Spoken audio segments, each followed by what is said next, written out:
not to have this conversation without consulting the youth, and that if you're going to be preparing a tool for youth leadership preparation, then the youth should actually be able to have a contribution to this conversation and actually dictate or determine what actually goes into this manual. We are in the preliminary processes of beginning to create this manual. We have conducted a scoping study to understand the state of youth leadership preparation in the continent. We have done a tracer study through which we examined the training programs that already exist in the continent, and it is based on those training programs that some of you have found your way into this meeting. And then we are now engaging in consultations where we're going to interview individuals and groups like your own to get feedback on exactly what would make a good training for young leaders in Africa. And that's the process that we're engaging in today. We are honored to be in the company of the head of the African governance architecture at the Africa Union, who is going to be giving the opening remarks and the keynote address. So without much ado, allow me to invite Ambassador Salah, who then is going to make the opening remarks before we proceed with the conversation. Ambassador Salah? Your Excellency, we're ready for you. Stella, thank you very much. With this technology, sometimes it takes a bit longer, and I'm not sure if you can see me. Well, I think so, yes. We can see you. Yeah. Very well. All right. Thank you very much. And through you, Madam Moderator or Miss Moderator, let me thank the organizers for bringing us together this afternoon to be part of this regional consultation for East Africa on the Emerging Leaders program. This is, of course, a series of consultations that will cover the 5 regions of Africa. But before I begin my brief remarks, let me begin by thanking MSTCDC and also ULEAD for accepting to be part of this processes that is led jointly by the AGA Secretariat of the African Union Commission and also the Secretariat of COMESA, aiming at developing a manual that will assist with the implementation of the youth engagement strategy, which is in line with the Agenda 2063, calling for the involvement and the engagement of youth in the development of the continent by creating leadership at all levels that will lead the development of the continent, simply because, as we all know, that youth are the majority of the African population. And also because youth are the leaders of today and the leaders of tomorrow. So because of these 2 reasons, the AGA Secretariat, representing the entire African Union, and the COMESA Secretariat came to agree on the need to develop this manual, which will assist in the creation and the development of youth leadership that could be part of the movement to develop the continent we want and the Africa we deserve.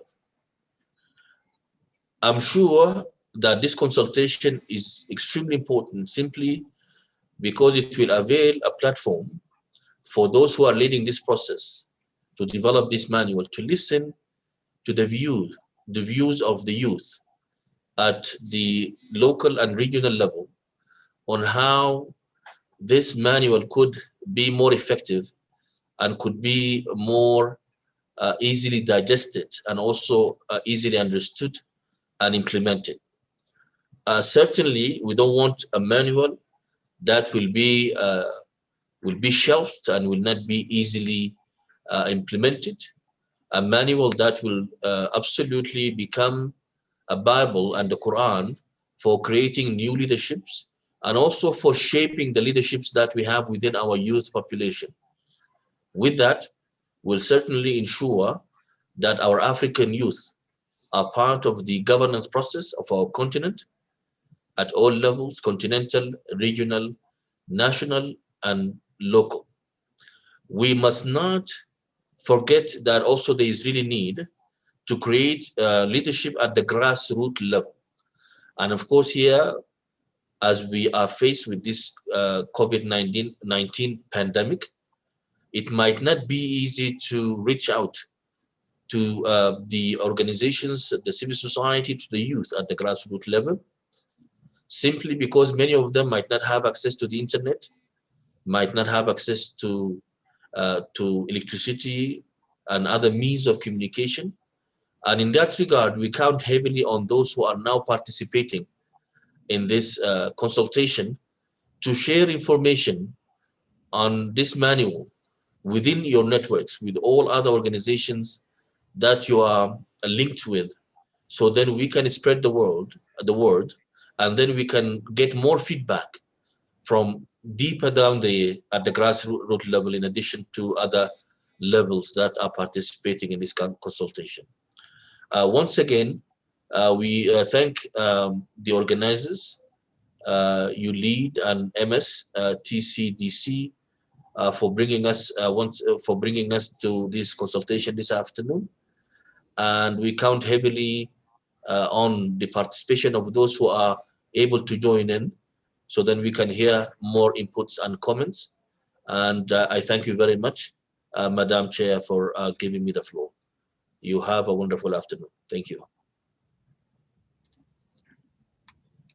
Thank you very much, Your Excellency, for those inspirational words and the reminder that we must make sure that the smallest voice in the continent is recorded as far as development of this manual is concerned.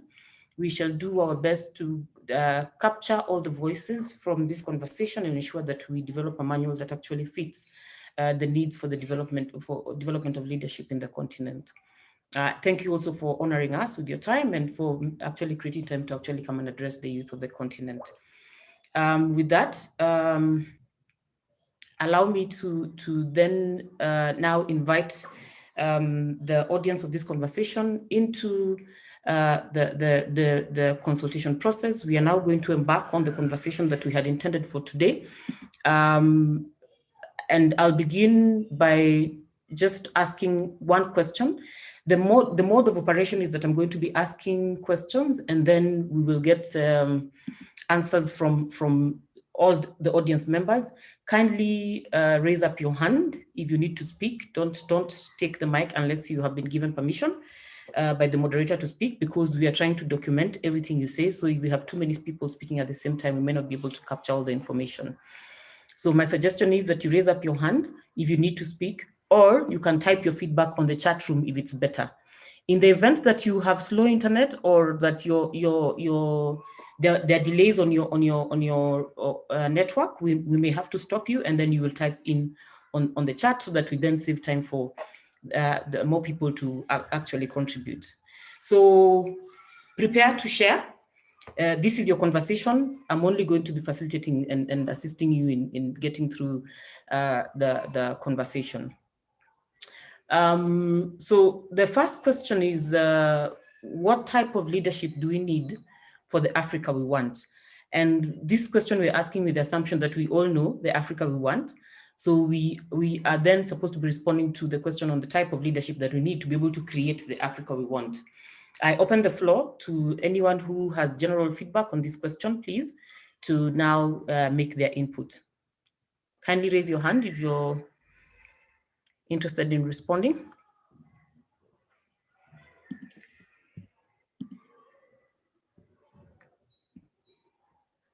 Dominic Mwakifulelu. I hope I've pronounced your name right. Dominic Mwakifulelu. You're trying. Mwakifulelu. Yes, please introduce yourself, tell us where you're coming from, and then quickly give your feedback. Hi, everyone. My name is Dominic. I come from Tanzania. I'm part of the Tanzania Competitive Rhetoric Organization, or in short, TCRO. So, can I go on? Yes, please proceed.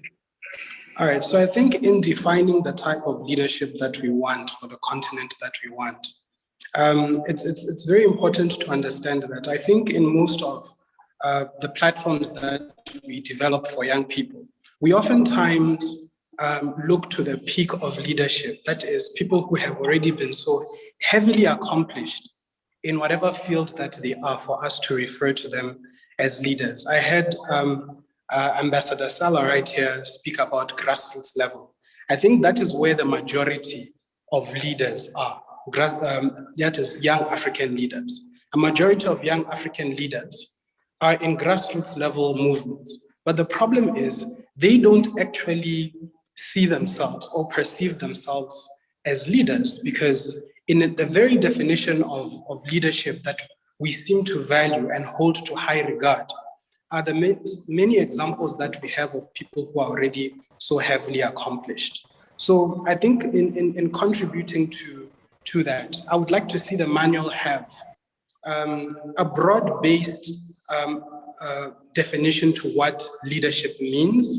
But I think that broad-based leadership should touch a lot to where the bulk of leaders are. I'm saying this personally as someone who runs a grassroots leader initiative myself. That in 2017, I was fortunate to have been selected to be part of the Mandela Washington Fellowship as a grassroots initiative. And I think that's the second part of it, which is that I had to be recognized first and foremost by an external government somewhere outside there for some program, for me to finally find my voice and credence and be taught that there's actually nothing wrong with being a grassroots movement. In fact, sometimes that is where the biggest impacts can be found. So I've been perfectly okay now to run my initiative, because I've been running my organization right now for about 6 years. And really, our value proposition is in the grassroots, right?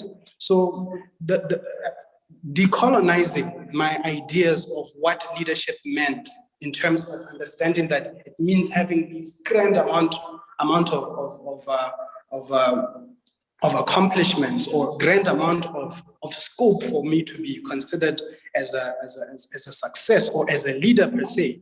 I think that's an opinion that far too often we have on our continent, and it's a definition that a lot of us have in our heads. But a lot of young people, I believe, should see themselves as leaders in whatever communities that they're doing. So that's just my contribution. Thank you, Makifulefule. I hear you saying that we need to consider developing grassroots leadership and recognize grassroots leadership as substantial leadership for the continent. Mugetas, your hand is up. If you can briefly give us your feedback on the question.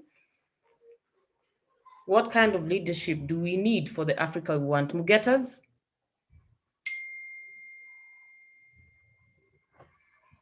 Mugetas, unmute yourself and give us your feedback.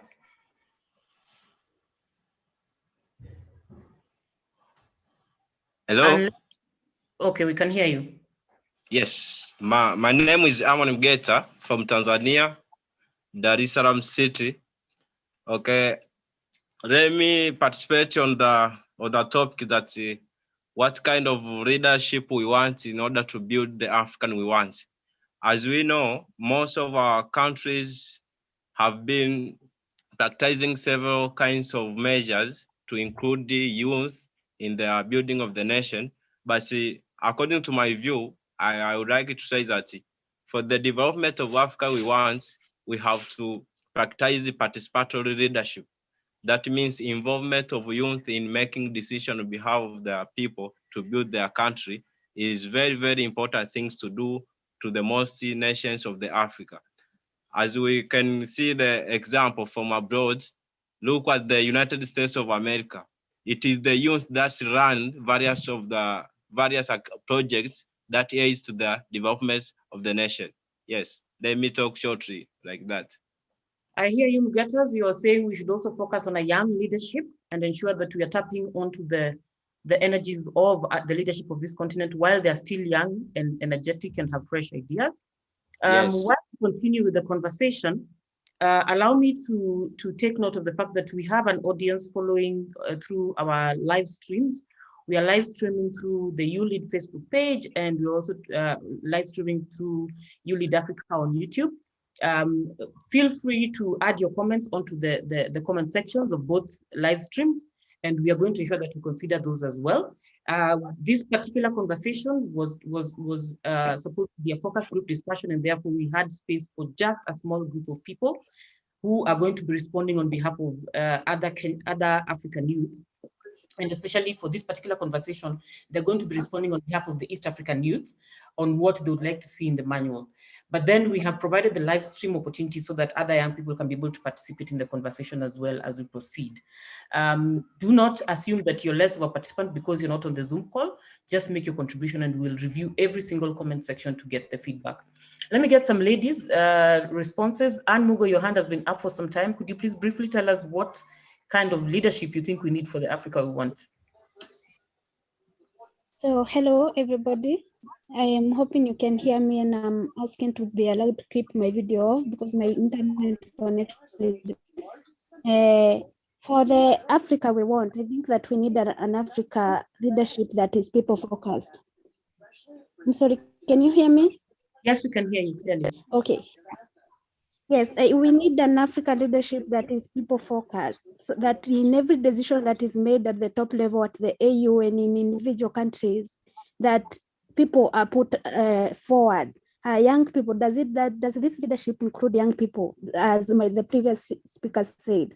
Does it take into consideration the needs of young people and especially young women? Do the programs we run, are they taking into consideration what young people can do? Can they participate in this conversation? So can they give their input in when we are implementing these programs?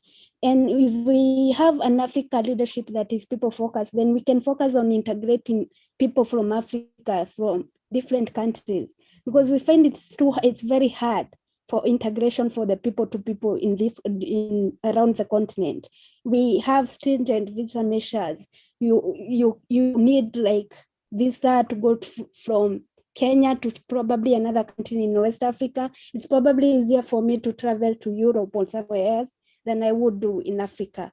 Now, if our leaders put people's needs before them, then we get to have a leadership that works for all of us. Thank you. Thank you very much, Anne Mugo. Gracie, Brendan, and Nyunja, if you could quickly make your input. Is it Gracie or Gracie? Brendan It's and Gracie. Gracie. It's Gracie. Thank you so much. Good afternoon, everyone. Nyunja Gracie Brenda. I'm from Uganda. I run an organization for persons with disabilities. So as an advocate for persons with disabilities, I think we should make the manual inclusive leadership. And by that, I mean, like right now, as we're having this Zoom call, we're not inclusive enough. And I think that we're not, because we have our brothers and sisters a lot of hard of hearing, so they're not considered. Because however much we have the comment sections and we're all participating, those people are not, they don't know what's going on. Mm-hmm. And then we have our brothers and sisters who are blind. I think when the manual is created, we have to be inclusive enough for them to also be able to read the manual and appreciate that you're also considered as African leaders. And yes, thank you so much. Thank you very much, Gracie. I need also to get a comment on whether we are preparing enough of those leaders. The leaders you're describing, you're talking about grassroots leadership, you're talking about, a leadership that is people focused.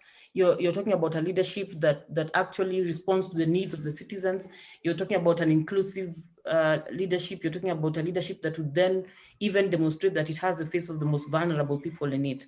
Are we as a continent participating in developing sufficient numbers of leaders that would fit within that description of leadership? And to respond to that question, I am going to invite everyone to participate in the poll that we are having for this conversation today.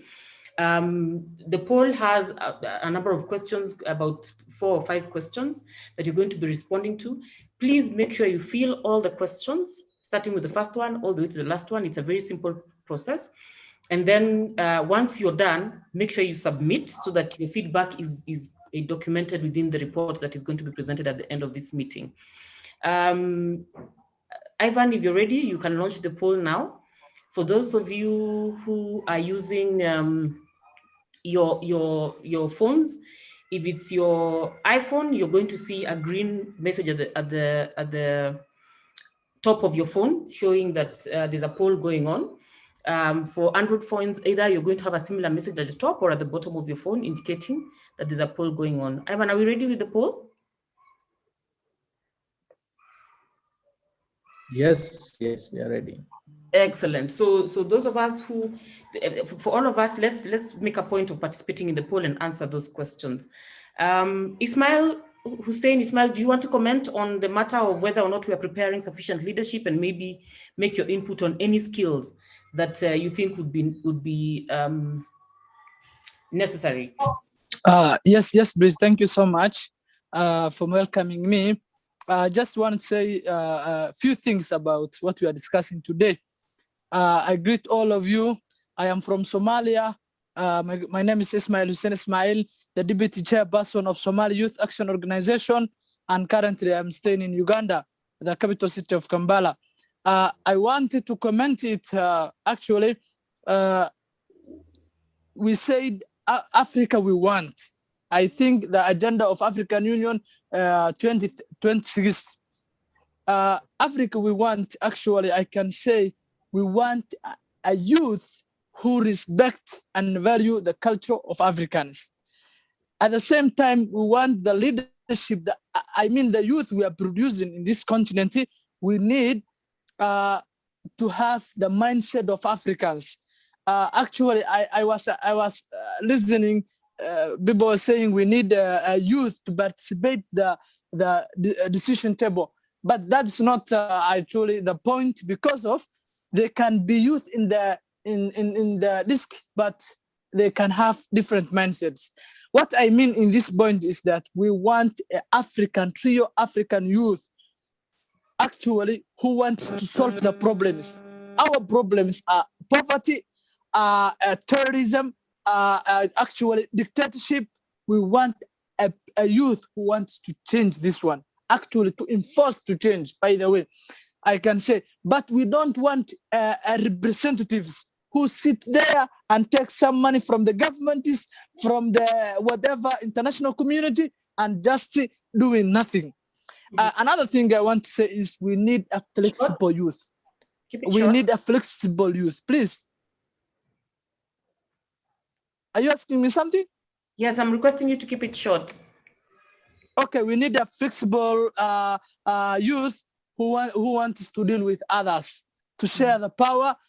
I just want to stop here. Thank you so much for welcoming me. Thank you very much. I like the passion with which you express those matters, Ismail. And it's important that we get young people who are actually interested in solving the problems we have for the continent. And indeed, you're right, that this manual would need then to prepare individuals who would come in with a commitment to solving our problems as a continent. Allow me to take this conversation to the next level by inquiring from you if there are any leadership development mechanisms that you know about, any leadership training programs that you know about. Some of you have already mentioned, for example, Mokifulefule mentioned that he's a Yali fellow. So if there are any programs you have participated in, or any training programs that you know of, even leadership training programs that you know of, even if you have not participated in them, please let us know which trainings they are. If you can, type in the chat room. And we would also like to know, is it run by a national government? Is it run by a civil society organization that is originally from Africa? Or is it run by an entity from outside the continent? So please, your feedback on that. Any training programs you know of? Are they initiated by the governments of our continent, or are they initiated by governments from outside? And then is it by governments or NGOs locally or NGOs outside? Let me see some activity on the chat room, please, concerning that. So just name the training program, and then you say whether it is initiated from outside or whether it is initiated from internally. While you're at it, while you're typing that in the chat room, I would like some comments from you, live comments from you, on how accessible those training programs are. You know, so if there's any training program that you know of, that you have participated in, that you have experienced or you have studied about, I would like to know how accessible it is. Daniel Moore, I see you're talking about Millennium Fellowship application. I would want to know, all these training programs, are they accessible? So maybe your comment on the same. Let me see your hand up if you want to comment.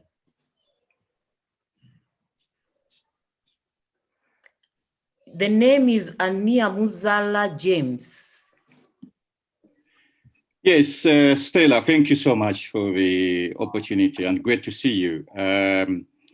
I want to talk about the issue of how accessible are the training programs and what are the best practices around probably the continent, but also outside the continent. First of all, I want to declare that I'm a youth with disability and accessibility advisor. So I'm no longer in a young people, but based on the experiences I've been interacting with various agencies, I'm bringing the experience on this. So I'm aware that the Mandela Fellowship program considers a significant number of the young people with disabilities, and in that they approach it from the inclusive design perspective, where they look into the diversity within the young people. So you find deaf young people, or youth who have hearing difficulties from severe to mild, and those with severe hearing difficulty, they consider them, they provide sign language. So the budget allocations the trainings take into consideration those sign language interpreters from the design of the training. And there are also young people who are hard of hearing.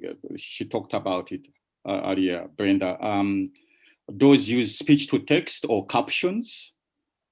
So speech to text, what I would call open captions. You know, there are two types of captions.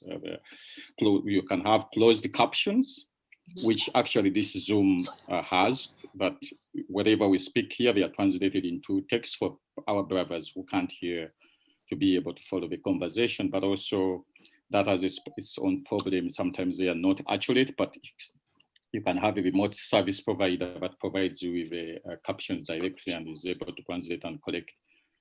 So that's one category. You have our colleagues who are visually impaired, who do not have a difficulties in accessing print materials, so those materials are translated into Braille.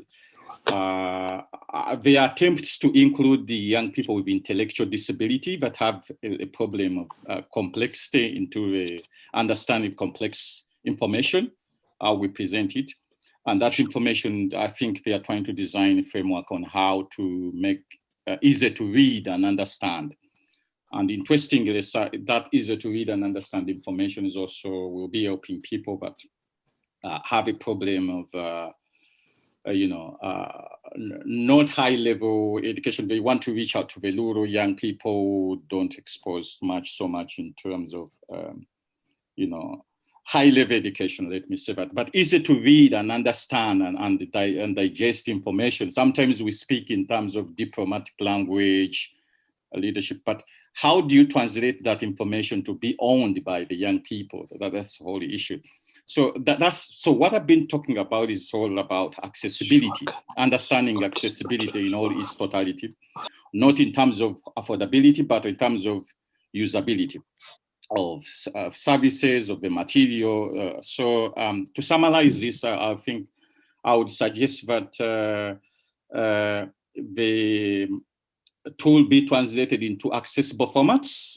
If it's a media video, there should be sign language translated into captions.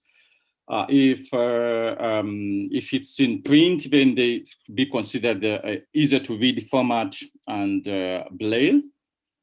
And I'm happy to support you guys if you need help in that area.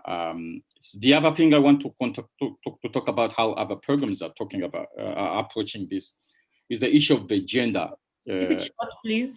Yeah, I'm concluding this. Yeah, so gender, gender within the mass. So they try to consider young women with disability, indigenous young people, people from, when I talk about indigenous young people, there are those groups of for example, the young people from nomadic regions, the Batwa, if I'm to give an example. So that gender also within gender, when you're looking at gender, it's not just it's a binary approach, but also you look at diversity inclusion within the gender. So let me stop there. I also know the African Youth Program, the volunteer program. I'm not so sure what it's another program. But I'm not so sure to what degree is inclusive so much. So I will not talk about. I know it's there. So some of the young people here have been beneficiaries there. But thank you so much for this, and please keep it up. Thank you very much, Ania Muzala. I see Tigista Dese has written in the comment section that there was a leadership development program run by Compassion International for university students while they study at their university. And he says there were many leadership and life skill programs, and he was one of the 12 participants, 12 years ago, but now it is unavailable. So maybe we also want to comment on the longevity of the programs, how long they exist in developing this leadership and how it affects the quality of leadership development that we are doing. I would like to get more comments from the floor, if there are any, on the accessibility of the training programs that you're writing about in the comment section. Daniel Gore said the Millennium Fellowship is accessible. He's even inviting the participants here to apply today.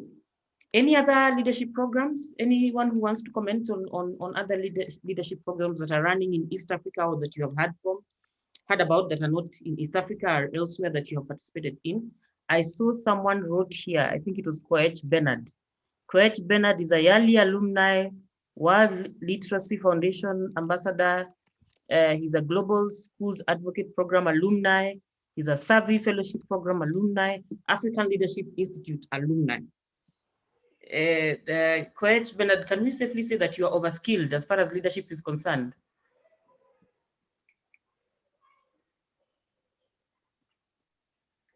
Any comments on that? Okay, if there are no more comments on that, then the next question I would ask is what topics are covered in the training programs that you have shared about? These training programs that you have mentioned, what topics do they cover?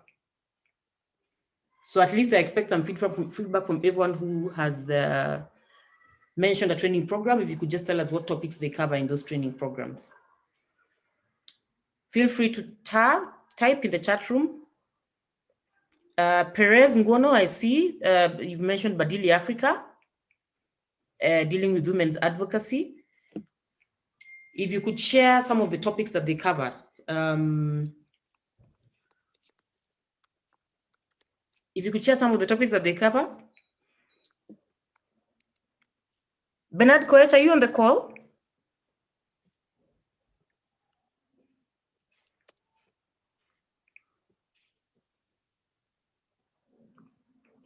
Koech, can you hear me? I see Kiplimo Kigen on the comment section talking about the Tax Justice Academy that prepares tax justice activists run by the Tax Justice Network Africa. Thank you for that.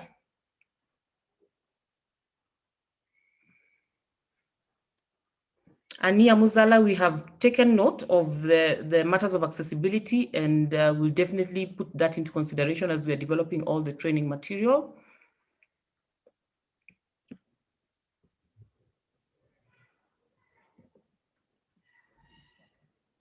Jacqueline Wishana, I see your hand up. Please give us your feedback on the topics that are covered by the training programs that have been mentioned or the ones that you've interacted with? Jacqueline?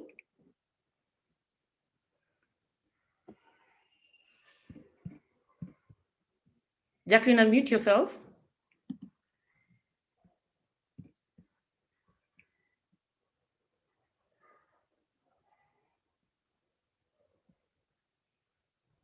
Jacqueline Mushana, please unmute yourself so that we can hear you.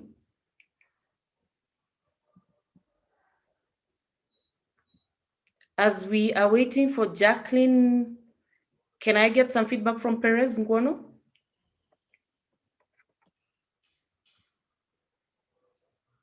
Perez, unmute yourself. Thank you. Yeah, thank you, Stella. The forums I've attended in Badili, Africa, majorly deal with women advocacy. So they talk about things to do with gender-based violence, and their main target audience is women in university. So they talk to them about gender-based violence. They talk about how women can go to civil service. So like how you can be an MCA in future, things to do with being a member of parliament. Those are the things they deal with. And most importantly, they also talk about some of the leadership courses that people can take so that whenever you're called upon for a leadership position, you don't just go like that without having the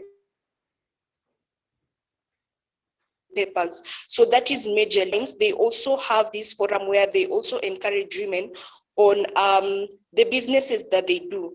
So they love telling university students, those are the women, that while you're in university, you can also start your own business venture, and they talk to them about it. And categorically, they also love encouraging the women who do STEM, science, technology, engineering, and mathematics. They encourage most people to take such courses, and they ask girls in university to go and be ambassadors in their former schools and encourage people who have passion, especially the girls, to venture into those fields. Thank you. Thank you very much, Perez. Jacqueline, have you found your microphone, or should we proceed to somebody else's feedback? Kindly let my people know when you get access to the microphone, because we'd love to hear as many ladies' voices as possible. While we're waiting for the ladies, Daniel or Rogo, you and I are fellows of a similar program. What is your feedback? Yeah, definitely we are. Can you hear me? Yes, very well. Well, let me first of all thank you for such a very nice and wonderful convention. I mean, this is one thing that we've been waiting for in this region. Try to get us to leadership. We are leaders of today. Now to the topics. There are a number of engagement, and like you mentioned, I would really begin with PLGP. I think that is a very vigorous program in terms of leadership and political campaign, in terms of mentorship preparation, packaging an individual, to be ready to make some influence in the democratic sphere. There is also one that is currently running called Safeguarding Democratic Space.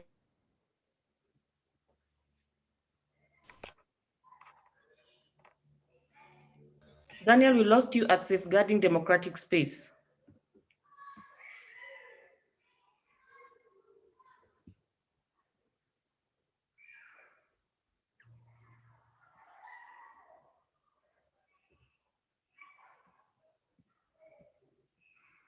Daniel?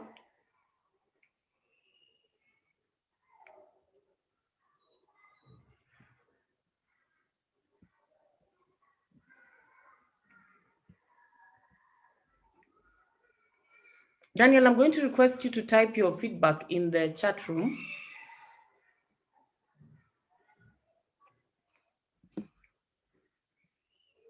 Because we seem not to be hearing what you're saying. Allow me to call up Kiplimo Kigen. Good afternoon, ladies and gentlemen. My name is Kigen Kiplimo from the East African Tax and Governance Network. excuse me. So for the Tax Justice Academy that is run by our sister organization, which is the Tax Justice Africa Network, is basically talks about the whole tax justice sphere, that is issues to do with tax evasion and tax avoidance, illicit financial flows, and the likes. And for this forum, I would really appreciate if you could include the issue of tax justice in your training, because it's something that is very, very important, and people really are not really conscious about it, because when people talk about justice, mostly it's perceived as a human rights issue, but we also have the tax aspect of it, which is also a human rights issue because it affects our finances and our livelihoods for that matter. And just to mention a figure, if you look at the EAC currently, the 6 member countries, out of it, according to the tax justice report of 2020, it states that 1,061 million shillings, dollars were lost due to tax abuses combined in the whole EAC region. And you find that this translates to 500,000 doctors, their salaries annually. And currently we are in a pandemic, so you'd understand that more. So please, if we could have tax justice in that, it would be perfect for people to understand it. Thank you. I couldn't agree with you more. Kigian, tax justice is an important conversation to have, and especially because it's a huge problem within the continent right now, considering the amount of resources we are losing through trade mispricing and tax avoidance. And it's definitely a key area that we should incorporate in our training. I like the fact that you have introduced a new aspect to this conversation. If there are any topics that you think are not being addressed sufficiently in the training programs, also kindly recommend. I need to read a few of the comments that I have on the comment section. The person who's registered as Galaxy A30, could you please change your name to your original name so that we can attribute your comments to you. But for now, I'll just read that you're talking about lack of good governance in Africa is the major problem in African countries. I imagine you're saying that that's a topic that should be addressed. I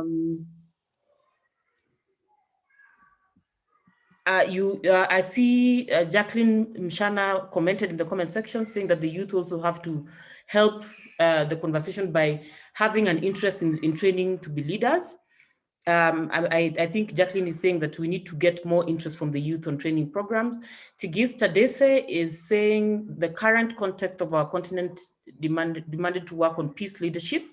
So peace leadership should be researched and included in the youth leadership manual. I agree with you entirely.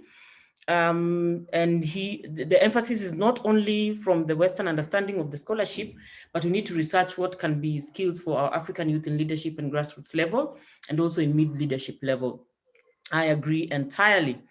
Youth empowerment package, Coach Bernard, you may want to break that down. What do you mean by youth empowerment package? Because we want to know exactly what topics you'd want to see in a leadership training manual. What topics would you want to see in the manual, and whether the existing training programs that offer training have sufficient topics, or if there are more that could be added. I also see Jacob Eyeru, Mr. President, saying that leadership that makes the long-term development targets of Africa central to the planning process of our governance architecture. Leadership that reviews progress at all levels, I agree with you entirely, and leadership that insists on being globally competitive and provides a niche excellence for Africa on the globe. I actually agree with that as well, a leadership that actually negotiates on behalf of the continent in a manner that positions us to benefit. Allow me to take the conversation to the next level with those comments from Jacob Yeru of Uganda. Out of the topics that you have mentioned, and if you were asked to prioritize 3 topics, what topics would you prioritize for training in Africa? So Nelson Mandela, Peter Lisok, you're going to give your feedback to as you wanted to give it, and then of course tell me which topics you'd prioritize. Nelson? Thank you very much for a wonderful moment. My name is Nelson Mandela from South Sudan. It's my first time to join you, and I'm very glad to participate, to contribute as African youth towards our development or towards the leadership that we want in Africa. So the leadership that we want in Africa, we want kind of a system which democratic, a system that can unite or bring African people together, a system that can work and strengthen political security and economic of Africa continent. And then we want leaders that can work forward through the free movement within the African continent. So these are some kind of African leadership that we want in Africa, and we need leaders that can empower the African people, the young people that are coming up from the grassroots. Like, for example, we need the Pan-Africanism should be very, very active, like since from secondary high school, every African youth must know about the Pan-African so that they will work toward their dreams, what kind of African that they want, what does it take to get what we want. Okay, so we need African leaders to take down to the people. We need, for example, let us take Rwanda. You see this kind of the leadership that we want in Africa. And you see Ghana and some other African countries. Those are the leaders that we are really hoping for, the leaders that we really want in Africa. So they need leaders who are ambitious, those who are willing to serve the people, those who are willing to take African people up, especially the young people, the young generation. They need leaders that can pull them up from the ground. So we don't want selfish leaders. So we need leaders who can work very hard. For example, let me say our late, the Tanzanian president. So Nelson, we need such kind of leaders. Nelson, before you tell me about examples, I would like you to tell me what are the 3 topics that you prioritize? If you are design a training program for youth leadership, what are the 3 topics that you prioritize? The leadership program, to train the young people about what is a leadership, what does it take to be a leader, to train them, how can a leader be a servant leader.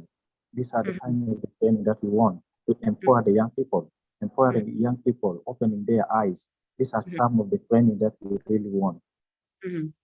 Yes.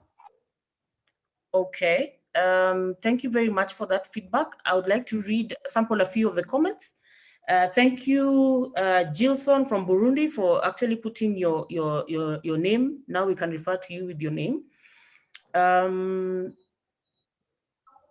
Koech Bernard is talking about African leadership should put youth at the center in the implementation of sustainable development goals.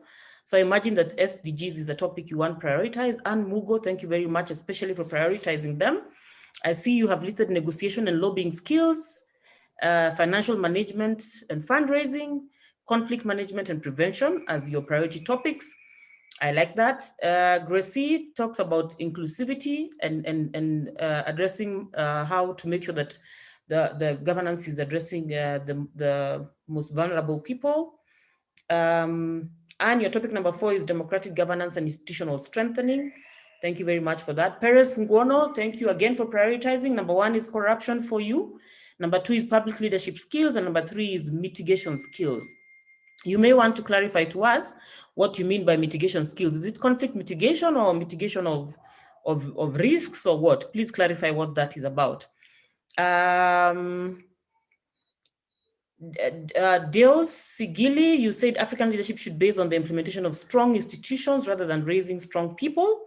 So I hear you saying that we should develop a training manual that will be focusing on the development of leadership that will prepare strong institutions against strong people, because then it's better to trust strong institutions. Deus is from Tanzania.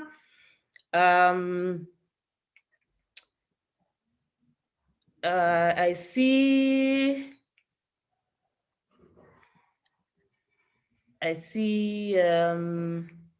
conflict resolution, again from Daniel Kivuva. Thank you very much for that. Said Farid says resource management. Okay, so Sami Sunkuli from Nairobi, you say we want an African inclusive growth and sustainable peace and secure Africa. Okay. Jeff Shihembetsa, you say public resource management inclusion in politics and governance, and conflict management and transformation in that order. I see, Koech, you have mentioned something about addressing human rights violations and dictatorship.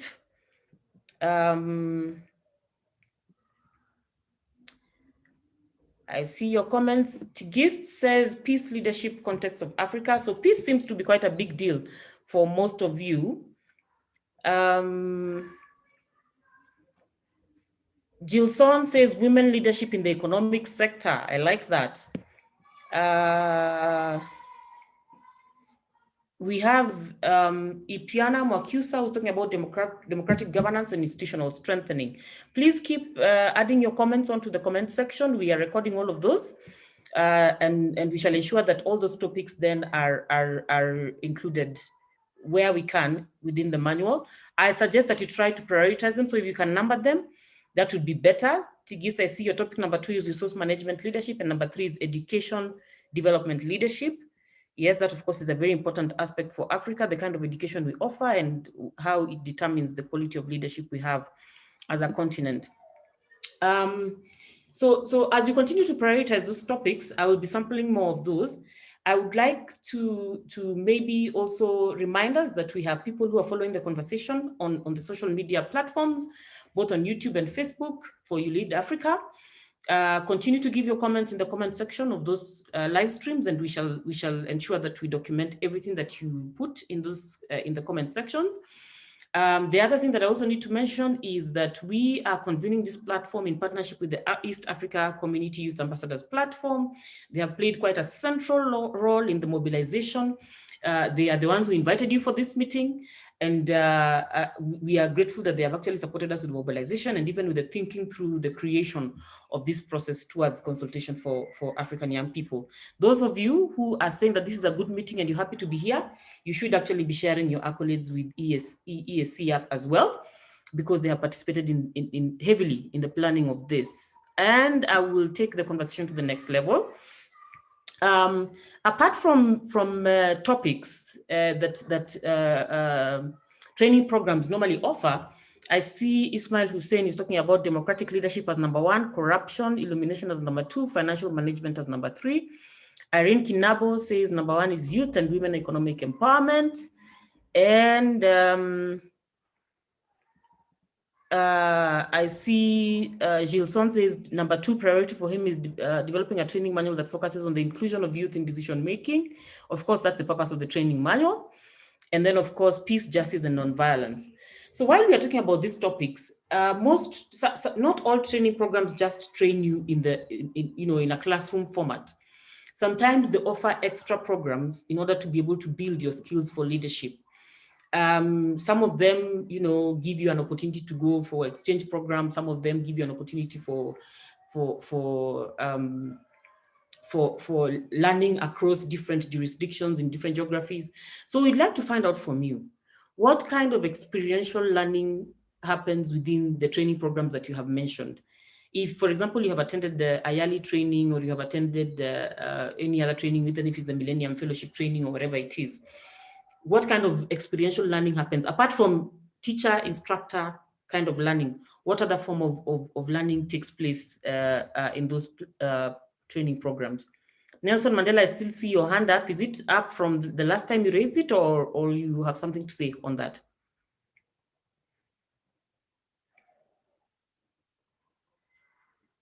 No, so it's from the last time. Continue. Okay. So let me see hands up for anybody who's willing to tell us any extra, any additional activities that are included within the training programs that you think are useful in terms of experiential learning. Daniel, if you've been able to sort out your network, it would be interesting to hear from you about experiential learning or any extra curricular activities that take place through the training programs that are useful for leadership development.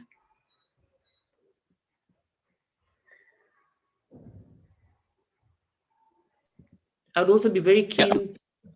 Yes, please proceed.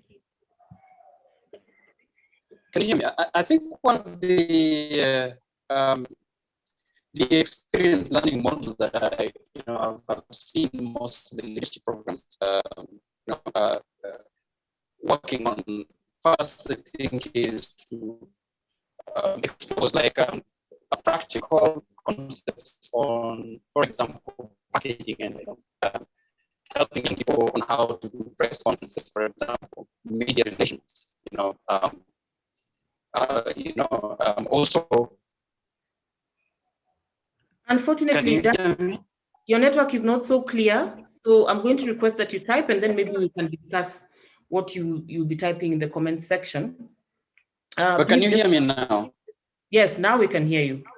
Yeah, one of the experiential learning that I was talking about is I have encountered a session on, for example, how young people, youth who are aspiring for political leaderships are taught how to engage, the media, for example, how you package yourself to talk to the media, learn how to address difficult questions that are brought your way as a leader or as a civic leader, reaching out, putting your agenda in the press, in the mass media, both in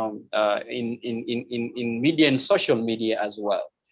The other thing that one of us mentioned is on advocacy skills.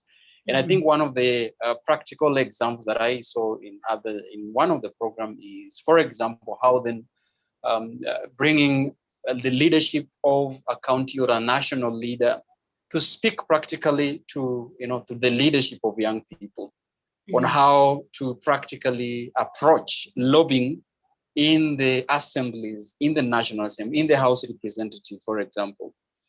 So I think that goes a long way in terms of preparing young people to move away from, not only theory, but also to engage practically on, what goes on when you want to engage in leadership. And still allow me to also, sorry for this, but I think one of the things that we are missing out for as a leadership or young people in East Africa is that we do not want to strive for content. It's a problem that we are having. We have customized and, always, I'm a young person here. You need to hear my rights because I'm a youth. We cannot really engage and ride on only a youth factor. What are the other deliverables? Young people must have content. Young people must have an alternative leadership. Because this issue about we are youth is currently going to fail minors, you having the content and knowing how leadership architecture is. And lastly, are we embodying ourselves with the values and principles of governance? Because even as we proceed to the positions of leadership, we are finding that we are marred by corruption even before we get to leadership. We are mentioned adversely in issues that are, unethical even before we get to leadership. So I think one thing that we have to do is to look at ourselves, give a proper self-assessment critically, that are we embodying the values that we want to see as leaders, first of all. So I think that is it. Thank you very much, Daniel. Especially on that last part, I hear you on the matters of identity and ensuring that then we talk about self-identity, self-awareness, and describe the kind of people we want to be as young leaders if we are to be the leadership for the Africa we want. I agree with you that one of the training programs that we both attended actually taught me how to behave myself in a press conference. So that would definitely be a useful addition to the training. Irena Kinabo, briefly, please. Okay, good afternoon, ladies and gentlemen. I also want to contribute and say that there is a personal managerial skills that we can have to individuals when a youth or any sort of vulnerable group. When we have personal managerial skills to an individual, everyone will be able to handle him or herself. We wouldn't have any sort of leaders that are corruptive or having any kind of undesirable activity. So if an individual can manage him or herself, it's going to be very easy to have a very good and developed continent. So I would suggest that we have some individual managerial skills to be invested to the youth. Thank you. That is noted, Irena. Thank you very much. Jeff Shihembetsa, as you come in, please comment on the importance of mentorship as part of a leadership training program. Okay. Hi, everyone. Yes. Hello. Hi, everyone. I'm a former African Youth Union volunteer. So I'll share my experiences on what we learned on the training. And as a serving volunteer for Young Men's Christian Association, we have volunteered for 10 years. In the AYVC training, what was different was the first thing we were taught is tolerance. We need to learn to tolerate people from different cultures since we will be deployed in a different country. So we had skits, we had learnings. We also paired with people who, for example, cannot speak English. Some speak French, some speak Portuguese, and you had to learn how do you communicate? How do you as a group come up with a project that fits everyone without you being the Anglophone, without you being the Francophone, without you being the Lusophone? And I think it was important because when I got deployed in a country which is not Kenya, I was able to mix, learn, and like get different cultures and views and live with a rich cultural experience. And in terms of mentorship, what we were taught as volunteers is get somebody from an older batch, an older volunteer who's now already transited to be an AU staff. And I had to personally make an effort to look for these people. And these are the people who guide you and tell you, no, don't spend your money like this. No, don't do this. Learn how to wear. And it is important that as young people, we identify people who are older than us, people who understand the outlay of so many things we want to do.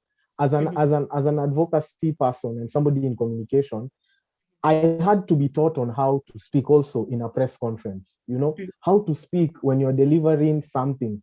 And this is funny. We delivered something to the then environmental minister in Kenya, Madam Judy Wakungu, and we delivered it as ourselves. And she had a press conference there. Imagine had we gone and we're like, oh, young people, she would not have listened to us. But our older friends had told us, no, this is how you approach. This is how you make friends and connections. This is how you make people want to listen to you. And it is important that in our programs and how we deliver them, that young people are taught soft skills. How do you approach an individual? 12-second pitch. And it is important. And in the AU, actually in the AUIVC training and in YMCA, there was a scenario like that. And for me, that scenario played out in real time. I got a chance to talk to the current serving president of Ghana. And it was more than 12 seconds. And I had to make him interested in what I'm saying. So without being told, how do you talk to these people? How then will I have made my point across? And this is something young people do not understand, that these people are busy. These people don't have your time. And you're given an opportunity to speak to the president, to the minister. How do you approach him? Do you become angry, or do you give him something different he has not had before? And it is important for us when we are training young people to have this in our training manuals, so that the young people we train will also be able to go back to the grassroots. And it is important because for me, I believe the grassroots is where change occurs. Now we train young people to be trainers of trainers. So mentorship is important. Yeah. I hear you. Thanks. So I hear you. I'm glad you have mentioned very many examples within your conversation. I heard you talk about practical lessons on elevator pitches, practical lessons on press conferences and media management, practical lessons on tolerance and culture and the likes, and I think those are key. But I also hear you saying that mentorship is extremely important to ensure that we don't repeat the mistakes of the people who have come before us.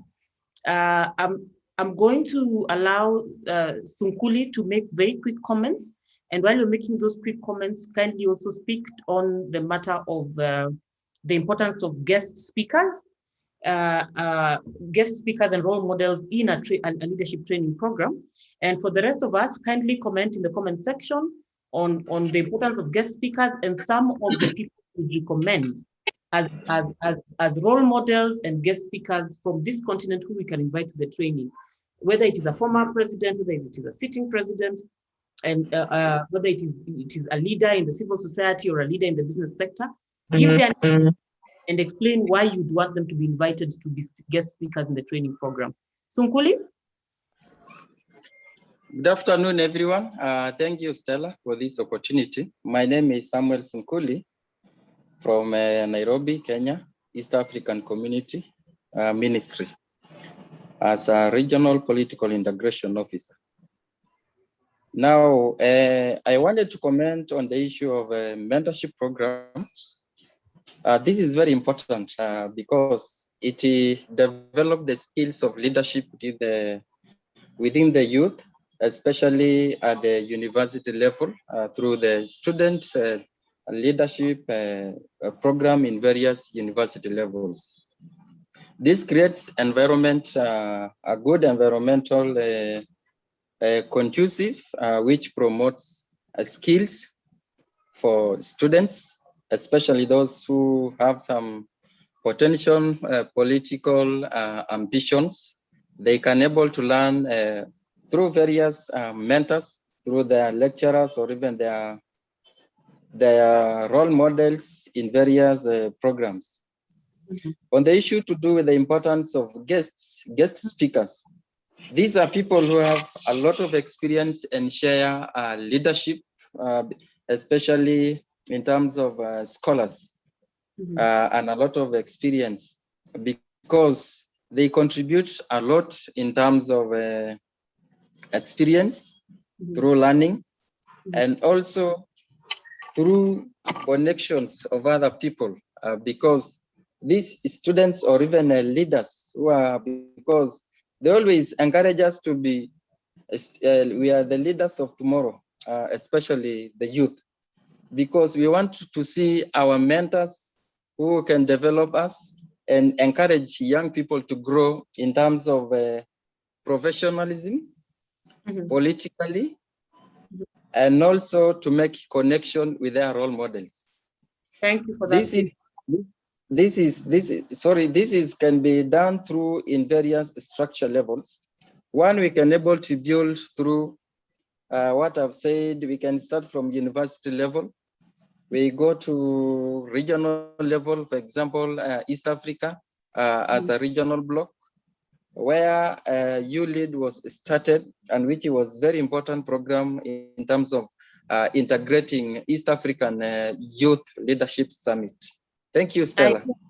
I hear you, Sunkuli. Thank you very much for that feedback, and I'm glad you have now mentioned the levels, and part of the levels you are mentioning were geographical coverage.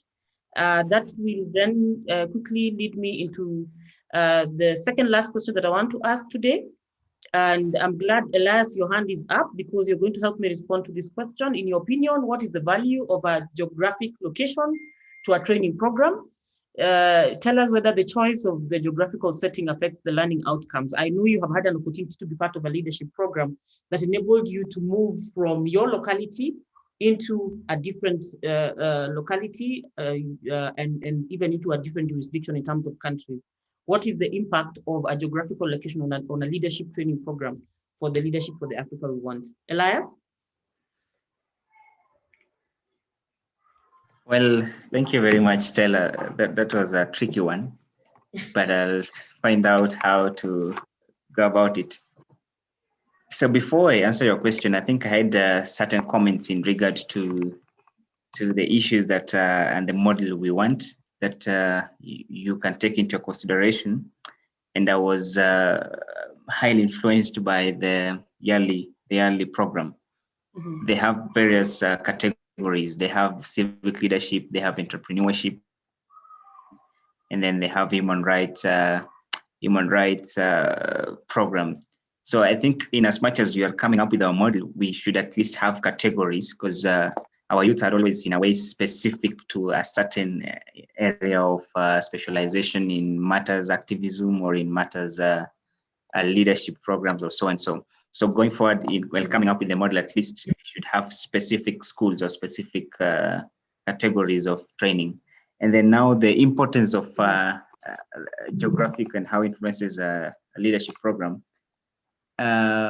Well, I must say that in coming up with the specific geography where this training should happen, at least we need to do a study on those other leadership programs, on how best, on what they undertook to come up with the locality. For example, Yali, they took Kenya, and Kenya, you know, is like the center of the Eastern Africa, and this is an African stuff. I might say that we might be influenced with the locality of the current center of AU, let's say Ethiopia or so and so on. So we must at least have a centric country for the hub to where all other African youth from different backgrounds can come to influence. We must also consider the climatic and so on, such that if we don't act as though somebody from Somalia is going to a US, yet we are in Africa. So we must at least have a strict or specific and an all-rounded weathered country to influence the trainees. That's all I can say, Stella. Thank you for that. I appreciate your feedback on the same, Elias, even though I caught you unawares. I have come to the end of my interview. There's only one other question that I'm supposed to be asking, and it was supposed to be a general topic to ask you what else you'd want us to add on to the program. But I seem to be seeing a thread in the chat room where everyone keeps on making emphasis on teaching young leaders on African culture, teaching young leaders on how to ensure that then they're leading based on our cultural interests. I've also seen people who have said that our young leaders should not be Western-minded. And I'm here wondering, how that would be packaged. Someone in the conversation, I don't know whether it was James Ania Muzala or somebody else, talked about Pan-Africanism and the importance of addressing Pan-Africanism. But how else would we address and ensure that then we are training the young leaders to focus on the African culture? Ngwasi Kamani, I'm going to give you the last chance to make your contribution and maybe respond to that matter. Please keep it short. Ngwasi? Thank you, Stella. Thank you guys for having me. I'll just go straight to the point on the issue of Pan-Africanism and the fact that it's important for us to install, sorry, excuse me, to install African culture towards our youth or the youth leaders. I think that's the root cause or the root solution for us to have better leaders, especially the youth. When we speak of patriotism, any youth who has Pan-Africanism at heart will know what to do that's best for the African continent. Now, your question was, what should we do exactly to make sure that the African leaders, now the youth, have Pan-Africanism at heart? I think it's a process, and it's a very long process. So far, I can just give you an example of my country. I come from Tanzania, and I'm a youth representative member of parliament. But I can testify that 5 years before now, the level of patriotism was lower than now as it is. And this is because we youth are able to learn from the current situations or the current systems of governance. Whatever is done should be done in the spirit of what's good for Africa, what's good for Tanzanians, or what's good for whichever country. Now that's the spirit we need to put into our youth. I'm telling you, like now we think that having youth in leadership will be the only solution for youth problems, but I don't think that's the issue. Because once someone is given a political post, economic post, or whatever influence in the society, if that person does not have Pan-Africanism or patriotism at heart, then he or she is going to serve he or her own interests, and the public will be left at hand. All of us here have seen different examples in our own countries. People we thought could have been better once given political posts that turned out to be vice versa. So that means the only important thing is patriotism. And that brings me to the point that it is not necessarily leadership by the youth, but just is possible that leadership for the youth or for the African continent. And that's what's important. Any person who has Pan-Africanism at heart knows the importance of empowering the youth for the future of the African continent. So we all know the youth is the future of Africa. So in order, for the love of our continent, in order to make sure Africa continues to strive, then we need to empower youth. So patriotism, Pan-Africanism, the African culture comes first. And I believe one of them will be the root of all of our problems. Thank you. Thank you very much for that eloquent contribution, Gwasi. Jos Divine Dikubwayo, quickly, in half a minute. Jos Divine Dikubwayo. Yeah, hi everyone. My name is Jos, currently based in Rwanda. So I think my contribution mainly will be on the patriotism. Just before we even talk about like Pan-Africanism, the youth should understand.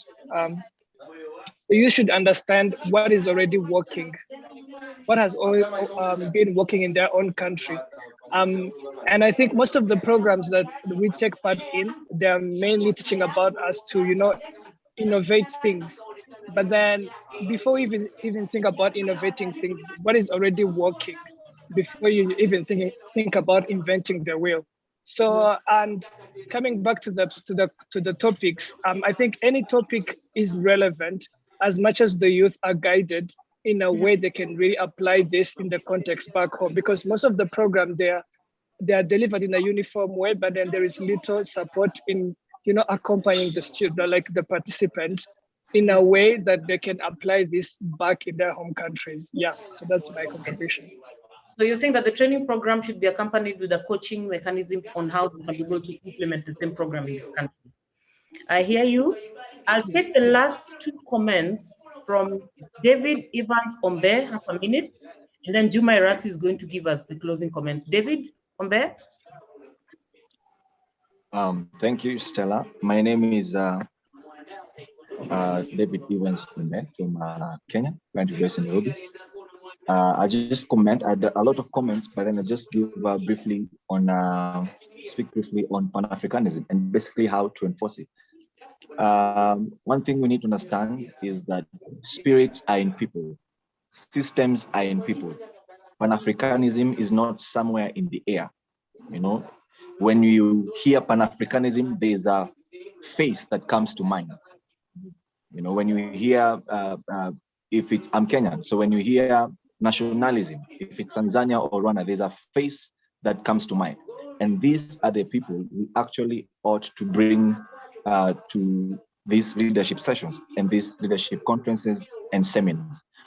Basically, Pan-Africanism is, in a nutshell, it's the Africa we want, as we are putting it, the way we want it, basically focused on the African resources. Pan-Africanism focuses on the resources that Africa has, how to develop the resources that Africa has for its people and in the African way. So basically, this will just be a session on doing things the African way, for the African, with the African resources. And who better to do such sessions? My thinking and my way of how to achieve this is, if we go the education way, the book way, that is way, that is a longer period, plus we know all this history of who prints these books and where they're edited and not. The thing is, let us have these speakers, let us have these people whom we know as being the faces of Pan-Africanism. Let them talk on Pan-Africanism in our sessions. Let the youth hear directly from them. And that is how this culture is going to be instilled in the youth that we are having in our nation now. Thank you very much for that. Thank you so much for that input. And David, I thank you for that. And I remind everyone, now that you're saying that we need to have these people speaking in the training, I haven't seen any activity in the comment section on the names of people you'd want to see speaking. Who is that person who you think should come and address Pan-Africanism? Who is that person who you think should come and address matters of democracy? Who are those people in Africa who you think would elicit admiration from young people in Africa that should be invited to the training program? While you're busy writing the names of those people, Alexander, you will never know what your post has done. We had a conversation in my team concerning the person you have proposed. So we would want to see those names coming up like that and see the endorsement of the list of people that you want us to have as guests. So keep typing the names of the people you're proposing. And then I'll allow Juma to make very quick statements, Juma. And while we're making the quick statements, any of you who has not finished the poll, finish now because we're about to close it.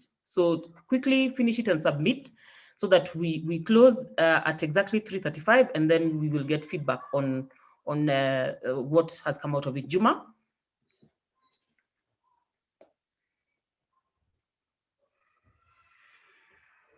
Juma?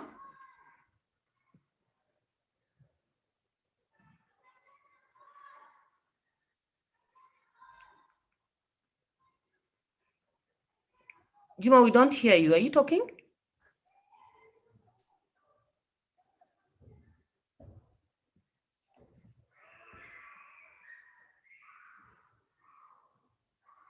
Juma, you did not connect with audio, so we cannot hear you, unfortunately.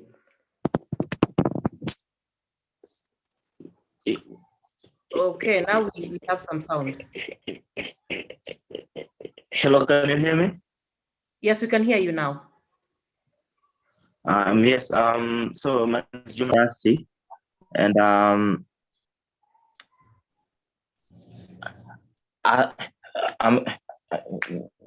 can you, on the point of closing, my point is insisting on the point of Pan-Africanism, where in the recent times there has been a call for African solutions to African problems, and I support that, and that should be a call. It should be insisted and, in fact, be part of the training manual, because if we are to impart, if we are to impart the spirit of leadership and the fighting spirit for development of the African continent in young people, then we should teach them to fight their own battle their own way. Like if you look onto the Mandela Washington Fellowship, it teaches on there is a part for American culture and experience. Now, as far as the training is based on African leadership, then as much as it is, it should therefore consider the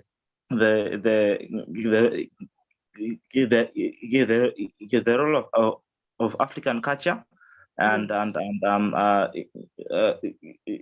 the inherent spirit of African traditional leadership that young people should endeavor to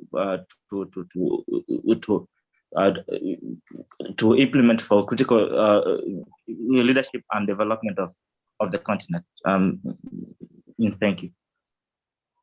Thank you very much, Juma Rasi, for those comments, and especially for breaking it down on what we really need to consider on matters of Pan-Africanism. I like the activity on the chat room. I see very many names being proposed. It would be nice if you tell us why you're proposing the names. There are some of you who are taking leakage from the poll. I don't know why. Don't limit yourself to what is on the poll. You can always propose names of people who you think are going to be valuable for the conversation and who are going to add value to the training program. Jos Divine, you say we should have grassroots youthful leaders as well. I suggest you put their names here so that you're not just talking about grassroots youth, but you're telling us who are these young people you want to hear from, and we shall consider inviting them for as guests for the speakers. Ania Muzala, I see you're saying we should invite Malema Julius. I've seen a proposal for Ilwad Elman to be invited. I have seen proposals for Simon Marot, Ismail Ibrahim from Somalia, Ismail Safi. I see His Excellency Olusegun Obasanjo, His Excellency Nana Akufo-Addo. I've seen His Excellency Paul Kagame, and a few other names. As we are preparing to close the poll, I see Boniface Mwangi. As we're preparing to close the poll, I suggest that you continue giving those names, and if you could give reasons why you think those people should be invited, it would really help, so that we're able to justify, why you have proposed the name of the person. Ivan, you'll cue us whenever you're ready to share the results of the poll. But at this point, Beatrice, I think we can have a video as we finalize the poll. So anybody who has not submitted, please submit now. We close the poll now and give feedback. Beatrice, video? Yes, please. Before we finish, I'm not getting the poll. Where is it? I want to submit it. The poll? It has been on your screen. If you check next to the place that says sharing screen, there's a part that says polling. Have you seen it, Ishmael? No, actually, no.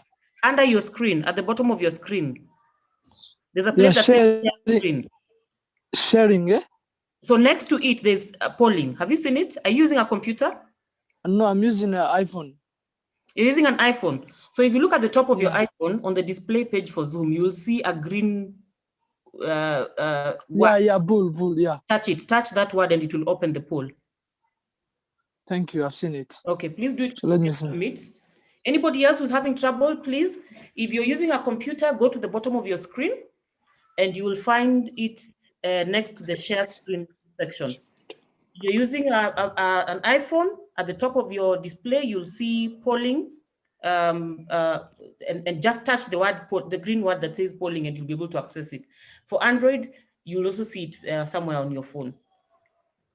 Please finish and submit because we'll be closing shortly. It would also be nice if you show in the chat room by a show of hands if you have finished your polling. Let me see a confirmation from everyone.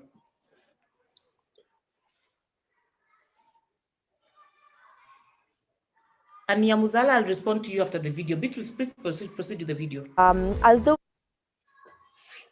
it was very interesting of having the engagement with different stakeholders, yet it was a little bit challenging in terms of investigating, collaborating, exchanging with, for example, young people with disabilities, but also different young women groups. So with the existing frameworks for youth participation in leadership and contribution to the governance of this continent, what is this unique thing we should be looking forward to from this study? The frameworks are in place, guiding what young people are, who they are, what their needs are, and what governments and other players could do to address these needs.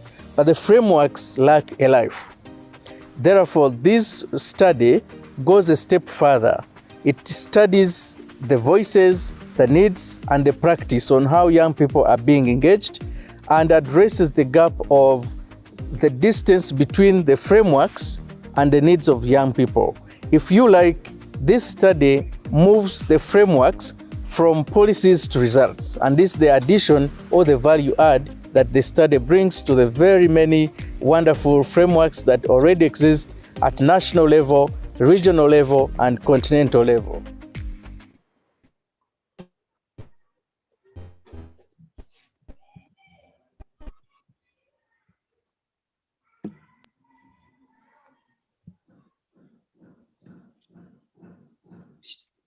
Beatrice, there's a problem with your video.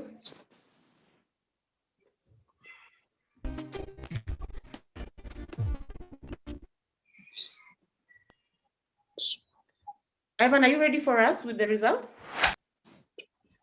Yes.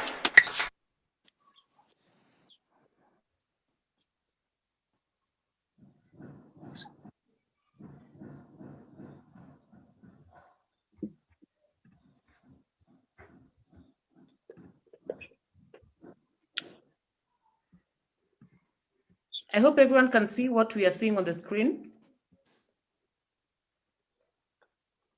So, first of all, just a few highlights to thank everyone for participating. We had a 100% turnout rate. Everyone who is in the meeting has actually voted or participated. So if there was a way of clapping, we would clap for everyone. We have 100% turnout. Voter turnout. This is the beginning of voter appetite in Africa. We have had challenges, citizens not coming out to vote whenever we have elections. Today we have broken the record. So I will not explain what is happening. I will just go through so you can see on the screen. I hope everyone is able to see. Yes, we can see. Yeah. On question 1, you can see it gives the number of people who voted in favor, and then against the other question, and then it shows the percent, what percent that is, and this will inform prioritization in the manual, because we want to make sure that your voices take precedence in the final product and the training.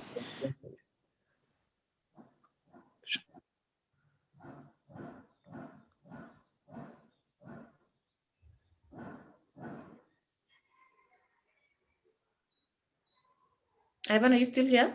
Yes, 38% of us think that the programs are accessible. 65% think they are not accessible. That can tell a story. So maybe it is about how these programs are conceptualized and publicized. And maybe there's a divide between those who know and those who don't know. And 76% people think that democratic and governance values in the African context is a very important topic to end up in the manual. And 46 think that ICT and artificial intelligence for sustainable development is an important subject to be in the training. 52% think that strategic communication for impactful leadership is a key topic for the training in the future. Public sector leadership and management skills, 56% of us think that it's very important. And self-leadership and management as a foundation to leading others, 45% think this is important. I hope we have all attained a considerable level of self-management, so we are ready to lead others. Transparency, integrity, and the control of corruption on the African continent is rated at 65% as important. Resource mobilization, management, and utilization for Africa's transformation is also rated as important at 52%. Understanding the African Union and the African Union Agenda 2063 is at 52% as important. African identity, social culture, diversity, and tolerance in Africa is at 46%. This means majority of us think that we are already so tolerant. We don't need to blow a trumpet around this. So this 46% are the reasons we have conflicts. Anyway, it's not a small percent. So this topic will be important in the manual to see how Africans can amplify what makes us common and minimize what makes us different. International relations, cooperation, and negotiations in Africa. This is more about the place of Africa in the world. How will Africa engage with the world going forward? It's rated at 46% as important. Then we have a good question about persons we would like to see as a faculty or guest speaker in the future training programs. Aya Chebi, the former African Union Youth Envoy, is rated at 46% as we want to see her. And Professor Piero Lumumba is rated at 65% as rated approval. We want to see him. His Excellency Nana Akufo-Addo, President of Ghana, we want to see him, 35%. Brian Kagoro, program support at the African Office of the Open Society Foundation, 20% of us want to see him in the faculty. His Excellency Arikana, former permanent representative of the AU to the US, is rated at 28% as wanted in the program. Honorable Bogoro Joy, former cabinet minister of investment and trade in Botswana, is rated at 17% as wanted. Her Excellency Ellen Johnson, former president of Liberia, is wanted at 42%. Mr. Dangote Aliko, the Nigerian business mogul, is rated at 37% as wanted. And this, we try to bring in the voices of transformational private sector leaders, and you want them as well to be on the faculty. Mo Ibrahim is rated at 28%. Those of you who don't know, Mo Ibrahim is one of those guys that are rating African governance every year and issuing a leadership prize for best leaders in Africa at presidential level. Then Professor Kabere Motelosa is the Director of Political Affairs at the AU. He's also rated at 31% as wanted in the faculty. That is how your voices have come through. In case you haven't had a chance to vote, there will be another consultation tomorrow for the North and the Horn of Africa. You are welcome to come and join and have your voice heard. Thank you. Thank you very much, Ivan, for that summary presentation. You have all seen how you voted. We are saving this as well and are going to be using it to determine the kind of guests we will invite for the training program. All your inputs, everything you have said in the chat room, everything that has been said by those who are participating on Facebook, on YouTube Live is going to be compiled and will actually be considered when developing the training manual. We are extremely grateful. I'm actually overwhelmed by the input that you have made in the chat room. I've not even been able to read everything, but I'm so happy that you are all able to make the useful contributions that you have made. This goes to say that the East Africa Community Youth Ambassadors Platform actually did some quality mobilization of people who actually know, what we need in terms of development of leadership in the continent. Allow me not to speak much after this, just to appreciate you for your cooperation, for allowing me to harass you into giving me information, and for cooperating with me in the long conversations and answering all my questions. You will be glad that you made input into this conversation when we now eventually begin reaping the fruits of the work that we have done this afternoon. With that, I'll invite my colleague, Clemence, who is going to then help us close the meeting, after which then we will say goodbye to all of us. Also, just to say before we close that the ULEAD team, please remain behind after the call. Don't leave. We need to do a debrief. Clemence? Thank you, Stella. Good afternoon, everyone, once again. I will not take more time than we already have. I would just like to appreciate each one of you for joining us this afternoon, especially because this was like on a very short notice for most of the people that we have been able to talk to about this consultation. And I am really grateful that you have been able to include us in your tight schedules and also contribute heavily on during this consultation. What we can promise is that all your contribution, for those who have been able to speak directly and the people who have commented in the chat room, all your inputs will be considered for the training manual. And we would also like to let you know that this does not only end here. We are doing other consultations across the other African regions to actually include everyone. We're trying to reach as many voices around the continent as possible to not just make this training one of these other programs that people go to and just go home the way they came before. We are actually trying to instill some change on the continent, and we are very grateful that you have been able to participate and make your voices heard. So on behalf of the ULEAD team and the EAC Youth Ambassadors Platform, I thank you everyone for joining us this afternoon. You can have an amazing rest of the day. Thank you. Thank you very much, Clemence, for that. I have a special guest in the meeting room. We have a powerful couple of ladies that we're working with from the African Governance Architecture. And we have one of them who has been in this conversation throughout, following and has even taken time to take note of some of the feedback you're giving in the chat room. I'm going to allow her to make to greet you people and make some comments, and this would be a nice time for her to just announce to you this great gift that AGA intends to deliver to you. Magda, please, if you could just say something. Thank you so much, Stella. I appreciate it. I must say I have enjoyed the conversation, and I've been sitting back and listening to all of you talk about your own experiences and how you've taken a lot of leadership programming and trainings before.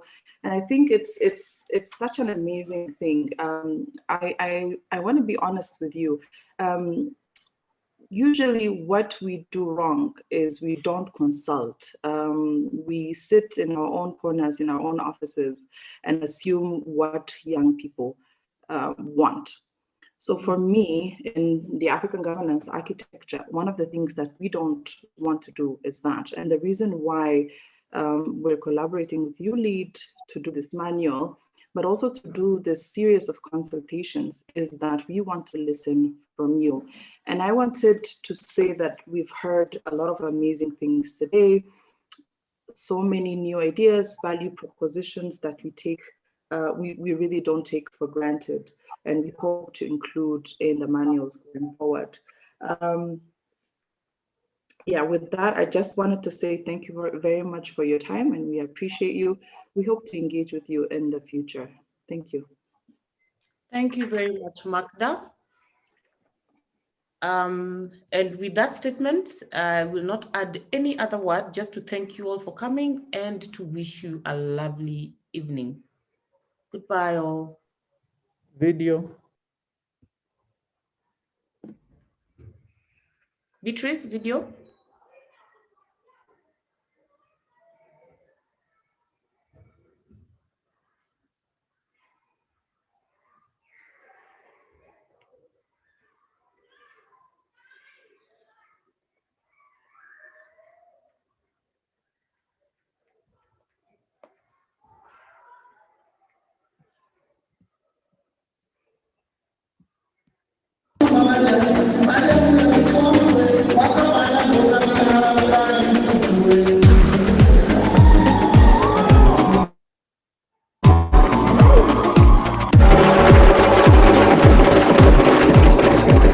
You are welcome to ULEAD 2019, leaving no one behind. According to data, the world is a young world, and in particular, Africa is a young continent.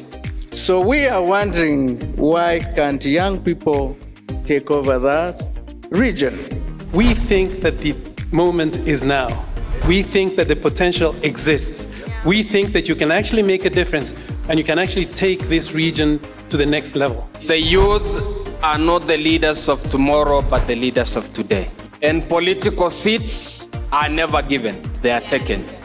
So can we seek to address that, such that at the end of the day, we're ensuring that we are getting rid of emerging oppressive practices that end up marginalizing youth further, including the young women that we as women have in our houses as domestic workers.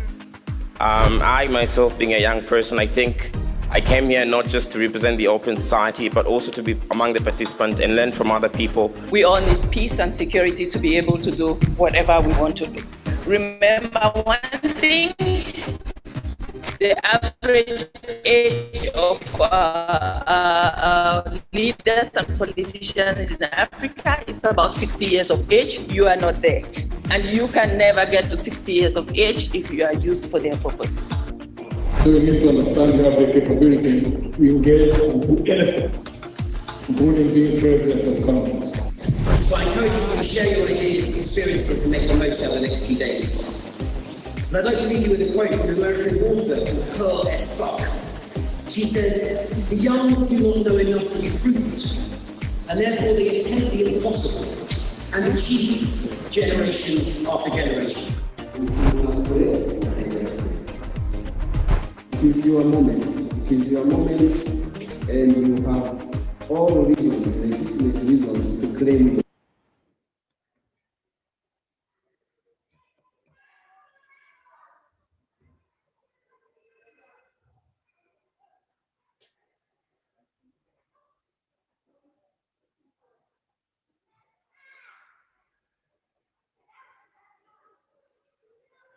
community.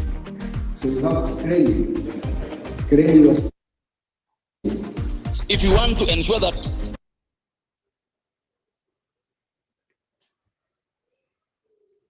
build the judiciary and work towards building that to work. If youth in East Africa want to lead, my own suggestion is that you seize it.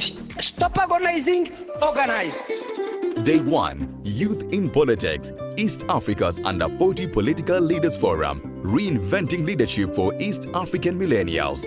The forum focused on examining East Africa's current political narrative, attitudes and practices. It assessed whether the political policy choices and priorities adopted by East African leaders embrace the legitimate aspirations and voice of youth in the region and respond to their needs and demands. Also discussed was the vulnerability of youth to conflicts in the region, the role youth can play in peace building, ensuring sustainable security and stability in East Africa. Is that politics is invariably personal. And that means that when people get into politics, you get brought down to the ground level really fast. Encouragement to the youth is that nobody is going to give you power. Nobody is going to tell you that there is a seat somewhere. You have to seize that. Let's see ourselves as problem solvers.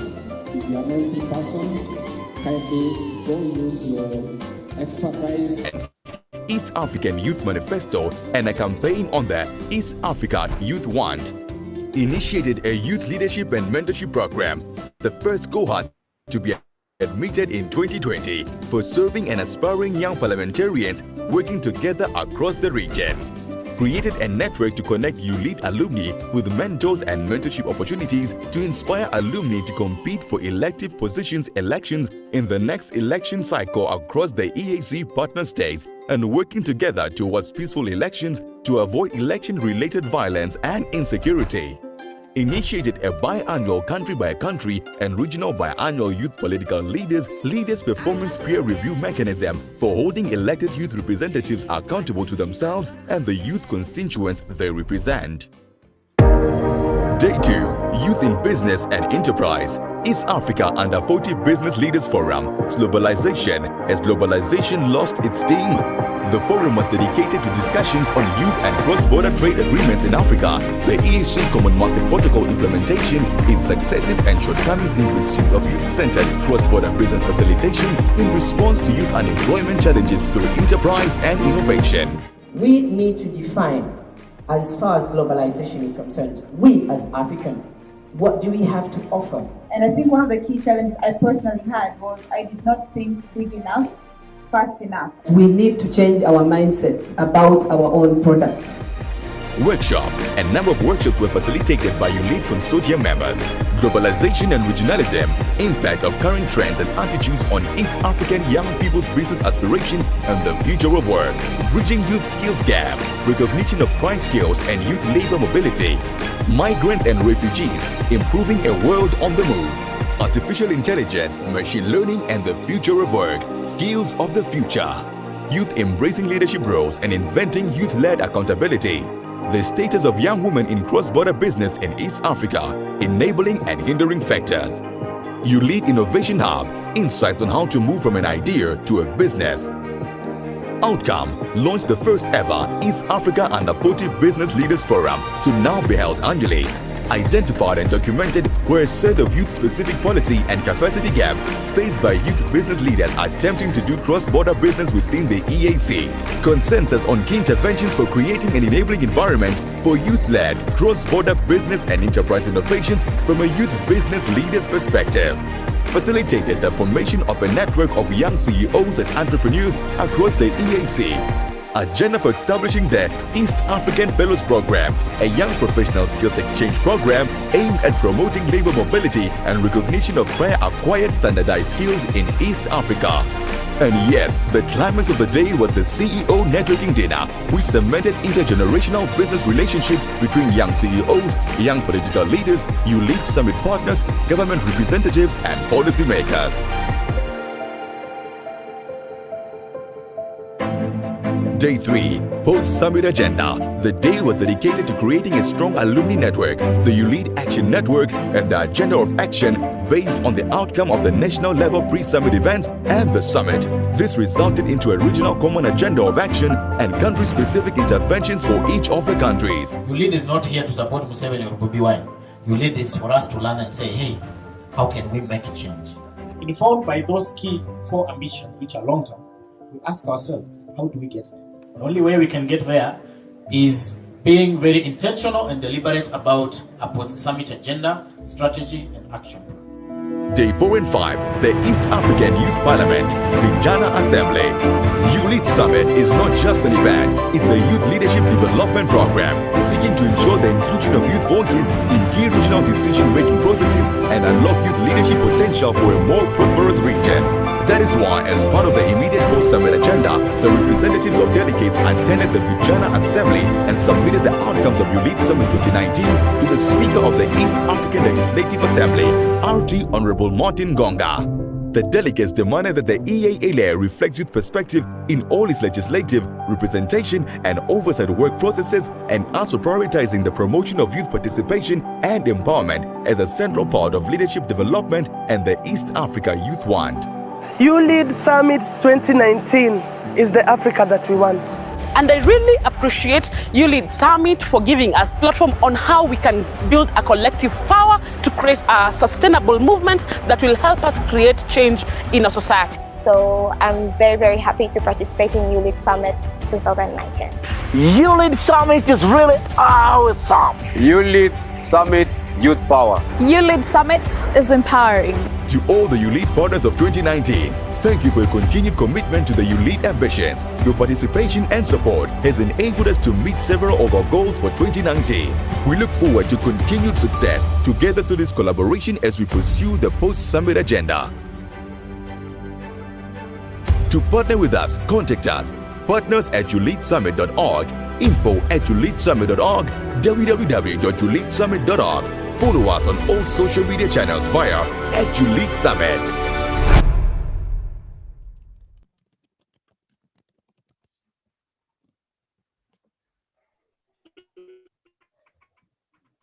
Thank you, Beatrice.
Kamala. Yeah, I think we are good now. Yeah. Beatrice, have you left Kambala or he left on his own? Oh, but we are still I think I accidentally removed him because I was just removing everyone. Let me ask him to join. Please ask him to join. People didn't want to leave. That's why I told Beatrice on a private message to just remove people. I was actually trying to private message you, Stella, to tell you to tell people they can go. Like, we're done. Thank you. I told them, but they were enjoying the videos too much.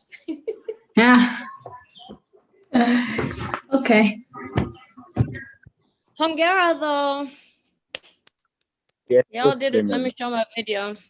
Everything went so well. Thank you, people. Thank you, Stella. Where are the others? I had asked Beatrice to left the guests so that we can remain alone. Smooth. Have you told Kamala to rejoin? I think Kaze also left, or probably she was removed. And Sotfa, I guess. No, I'm here. Oh, okay. Someone needs to bring back Kaze. And Kamala. But let's start anyway. Stella, go ahead. Yes. Yeah. So first of all, to appreciate everyone for all the support. I'm so grateful that everyone played their role. Everything was seamless. We managed. One moment, Stella. Yes.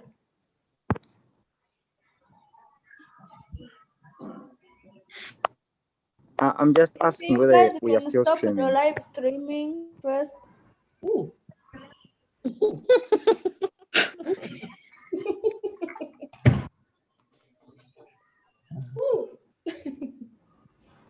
Ooh. Ooh. I'm telling you. I